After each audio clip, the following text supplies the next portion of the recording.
Sa pagbebenta ng daing na itataguyod ng 47 anyos na si Nanay Marifey mula sa Santo Tomas, La Union ang kanyang pamilya sa loob ng 2 dekada. Aniya, negosyong pamana raw ito ng kanyang lola. Lalo pa at tinaguri ang daing capital of the Philippines ang kanilang bayan.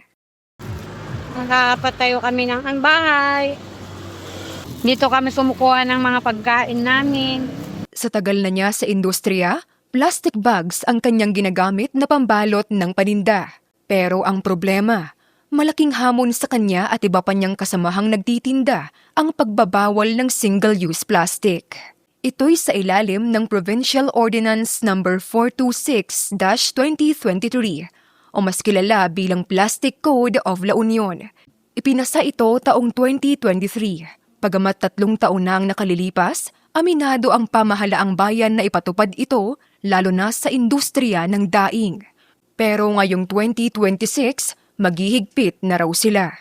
Yung full implementation lang niya is nung November sana. And then nung December last year, nagpa-training pa lang si province ng nag-deputize sila ng aming personnel na sila yung titingin sa compliance ng mga tao.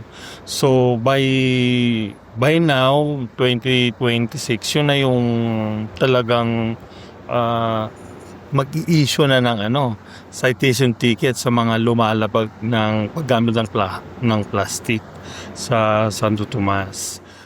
Bagamat iginagalang daw nila Marifey ang nasabing kautusan, malaking hamon pa rin daw ito, lalo pa at plastic na ang nakasanayan ng kanilang mga customer.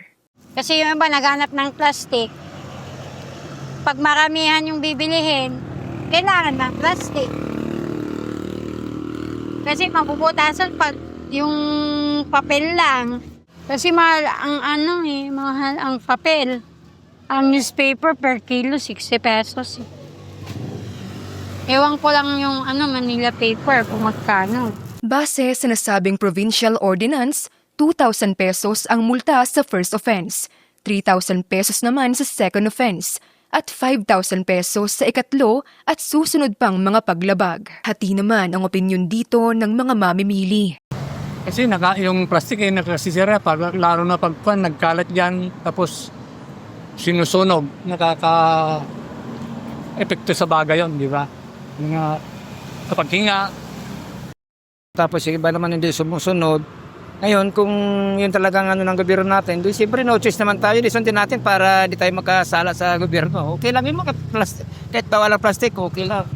Para hindi mabigatan sa pagsunod ang mga tendera ng daing, plano ng LGU na maglaan ng alternatibong packaging kung saan meron na itong tatak ng bayan ng Santo Tomas at para makatulong din ito sa turismo ng bayan. In collaboration naman dun sa province, and then inaano nga namin yung tourism office namin sana na yung kami na yung magbibigay sana ng packaging na sa papel, tapos may design yung mga tawag dito, yung bag na nandun na daing Santo Tomas, ganun.